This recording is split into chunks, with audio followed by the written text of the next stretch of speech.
Bienvenue dans notre exploration du Juz 16, une partie vraiment fascinante du Coran. On va se plonger dans des questions qui nous touchent tous. Comment on fait pour faire confiance à un plan qu'on ne comprend pas du tout? Comment être sûr que tous nos efforts ne partent pas en fumée? Et surtout, où est-ce qu'on trouve de l'espoir quand on a l'impression que toutes les portes sont fermées?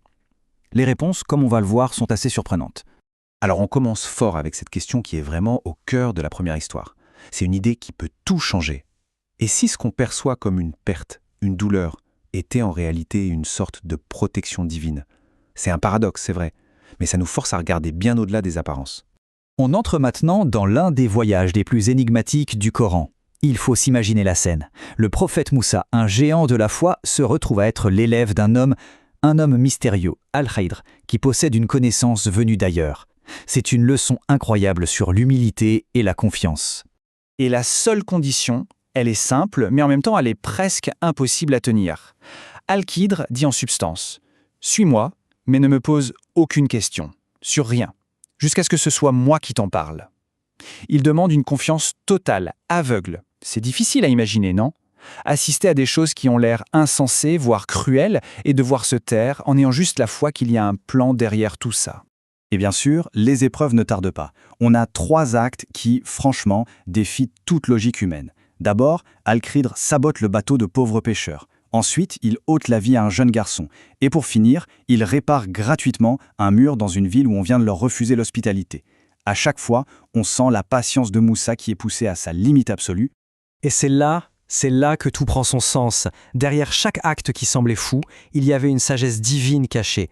Le bateau endommagé? En fait, c'était pour le protéger d'un roi tyran qui réquisitionnait tous les bateaux en bon état. Le jeune homme tué? C'était une miséricorde pour sauver la foi de ses parents, qui étaient de grands croyants. Et le mur, reconstruit gratuitement? Eh bien, il protégeait un trésor qui appartenait à 2 orphelins. La leçon est juste vertigineuse. Ce qui ressemble à une perte peut en réalité être une protection. La sagesse de Dieu opère à un niveau qu'on ne peut tout simplement pas voir. Bon, on quitte un peu les événements extérieurs pour se tourner vers notre monde intérieur. La sourate Al-Kahf se termine par un avertissement, un rappel qui nous pousse vraiment à réfléchir à la vraie valeur de nos actions. Ce verset, il est d'une puissance incroyable. Il nous parle des plus grands perdants. Et qui sont-ils? Ce ne sont pas ceux qui ne font rien, non. Ce sont ceux qui se fatiguent, qui font des tonnes d'œuvres et qui sont convaincus de bien faire, alors qu'en réalité, tous leurs efforts sont vains. Pourquoi? Parce que l'intention derrière n'était pas pure. Le mot-clé ici, c'est ikhlas, la sincérité. C'est l'ingrédient secret, si on veut, qui transforme une action ordinaire en un trésor. Sans ikhlas, une montagne de bonnes actions peut se réduire en poussière. Au final, ce qui compte, c'est l'intention. Est-ce que c'était fait uniquement pour Dieu? Le tout dernier verset de la sourate nous donne la formule en quelque sorte. C'est une équation toute simple mais capitale. Pour qu'une action soit acceptée, il faut 2 choses. D'abord, l'action doit être correcte, juste, et ensuite, l'intention doit être purement pour Dieu. S'il manque un des 2 éléments, eh bien le résultat est 0. Allez, on change complètement d'ambiance maintenant. On va parler d'espoir. De cet espoir qui naît quand on pense que tout, absolument tout, est fini.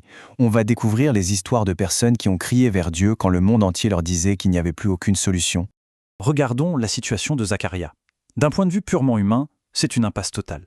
Il est très âgé, ses os sont fragiles, ses cheveux sont blancs de vieillesse, sa femme ne peut pas avoir d'enfant. Logiquement, toutes les portes sont fermées. C'est terminé. Et pourtant, écoutez bien ces mots. Au milieu de ce désespoir apparent, sa certitude est totale. Il ne dit pas « j'espère que tu m'entendras ». Il dit « Mon Seigneur, je n'ai jamais été déçu en t'invoquant ».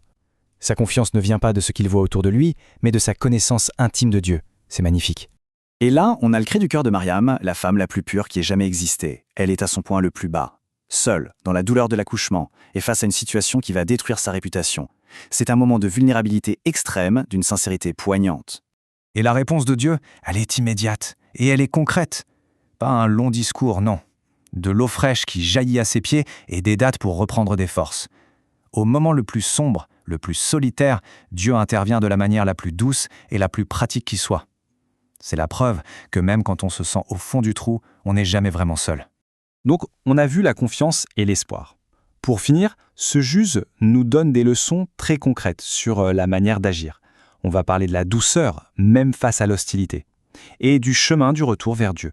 Une porte qui, on va le voir, reste toujours ouverte. 4. C'est le chiffre à retenir. C'est le nombre de fois où le prophète Ibrahim s'adresse à son père. Et son père, à ce moment-là, le menace de le lapider, de le tuer.